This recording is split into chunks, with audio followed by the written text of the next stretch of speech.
Good evening. This is the Elliott Wave update for the S&P 500 for Wednesday, December 15th, 2021. Another really fantastic day in terms of characteristics of individual waves, the moves occurring, and everything seeming to meld together to create a perfect move. And picking up where I left off last night, that just to give a quick recap, we remain in a developing minor fifth wave advance, minor fifth wave up. The ultimate expectation is that the markets will move, or the S&P and the NASDAQ will move to new highs. And the S&P had completed the first wave of this five-wave sequence, and that's like a minute one, and then we got a two.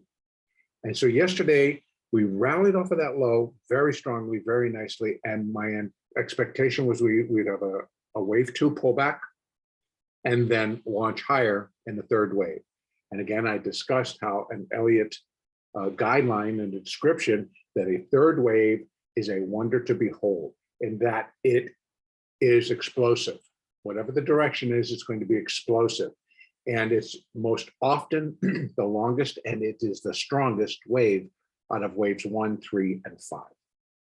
So the expectation was if that rally was going to pick up, that it needed to do so without looking back.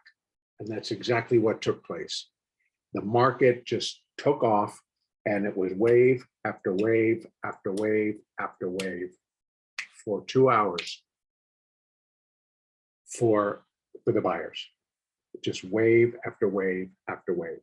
And when you, as an Elliottician, as someone who has studied Elliott Wave, and when you see that happen, it is all of your components coming together.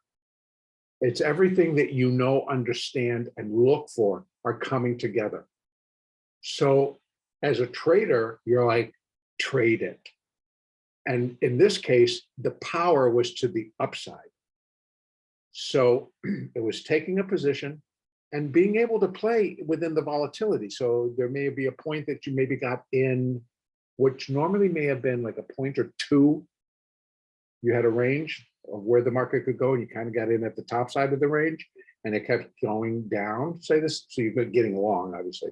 So situations like that, because the volatility is so high, it could go a little bit deeper. But the point is that because you were in your mind, you know, this is a third wave. It's not going to poop out. It's not going to die. It's just going to grow in intensity. So you're able to add to the position or hold the position, and then it just flips. And we're talking that, you know, with one or two contracts, you're making between $500 and $1,000 on these moves, not in total on each move. That's how quick the market was moving.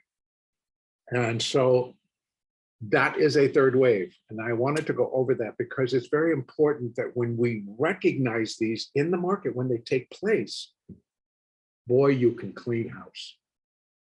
Because you can have confidence in what you're seeing. You can have confidence because this is what you are expecting for this type of wave, for this type of where it's occurring, perfect.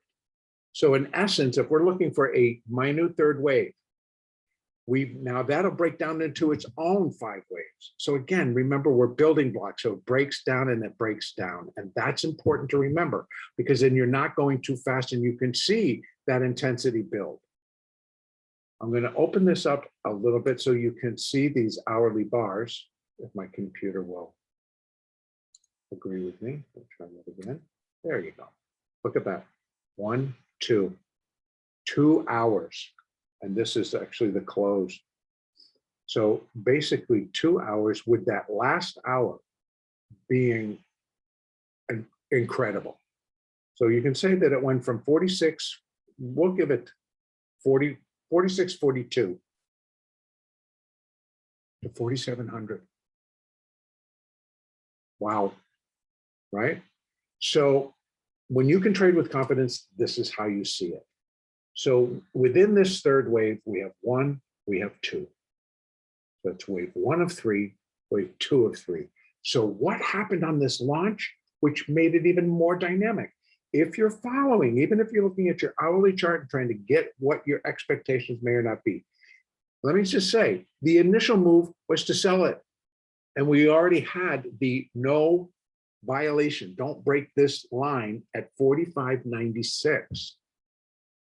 And the market got down to 46.02, got within 6 S&P dollars of like changing the whole story. It was amazing. And then it just took off. It just took off and it did not stop. Yes, we had pullbacks in between. Yes, even some of them were a quick scalp to the short side. But you let them go. You didn't take them because of the power of the buy side that the next wave would come in. So what can we expect from here? Well, this is wave one of two, wave one of three, wave two of three, wave three of three. I don't think is complete yet. So let's drop this down real quick to the 30-minute and let's take a look even more closely inside to see if we can determine any of this move. There was the point that we're starting from, 46.02. It actually was a 200-point move in the S&P, out of 200, excuse me, a 100-point move in the S&P. But see, I don't have any breaks except right there. You know, break lower, which could be counted as a pullback. So maybe this is 3, this is 4, and now we still probably need to get up above 705.75, which we'll likely do in Globex, and then put in a fourth wave. So that would be 3 of 3. Then put in a fourth wave, 4 of 3, and then 5 of 3. So ultimately, we'll go back out to that hourly chart. I think the third wave has potential to get itself, I would think at least to 47.38, 47.40, up in that, up to the area of the high. It might take a pause there, and it would take a pause in the third wave, sure. Get up to those highs, take a pause, come back, maybe to this high, maybe a little lower, and then fifth wave, boom, you're up here where you start to overlap. So what I did is I have the larger minor fifth wave, that's here on the outside, and then I have the third wave here on the inside. So these are just for this third wave. So I think 47.38 is definitely within the realm of reality for this market to get to before it pulls back in the 4 and then comes back and then ends up here somewhere, possibly up into here. There are a lot of zones, but first let's kind of get through here. So again, I think that pullbacks, they're going to be a little bit larger simply because the volatility is kicked up again. The power of the volatility to the buy side, when they are done. So when that particular round of buying is complete, there normally is going to be a vacuum of there's no more buying. So whoever's coming in to sell at the market can quickly drive the market down $1, $2, $3, $4, $5 S&P dollars. So factor that in. But I would expect here to get until we get a bigger 4 and then a fifth wave, and then we will tag it. We will be looking to see what we get. Now, again, what aids me in this third wave, that's why I'm saying wave 3 of 3 may not end till here, and then 4 and 5. So this third wave in and of itself can take us to new highs. That is my point. But we have until Friday, don't forget. Now we're going into the Friday expiration, which is a monthly, but still where a lot of stocks have expiring options that are going to be in the money or out of the money, and they'll move quickly as we gyrate in this move. So more to come.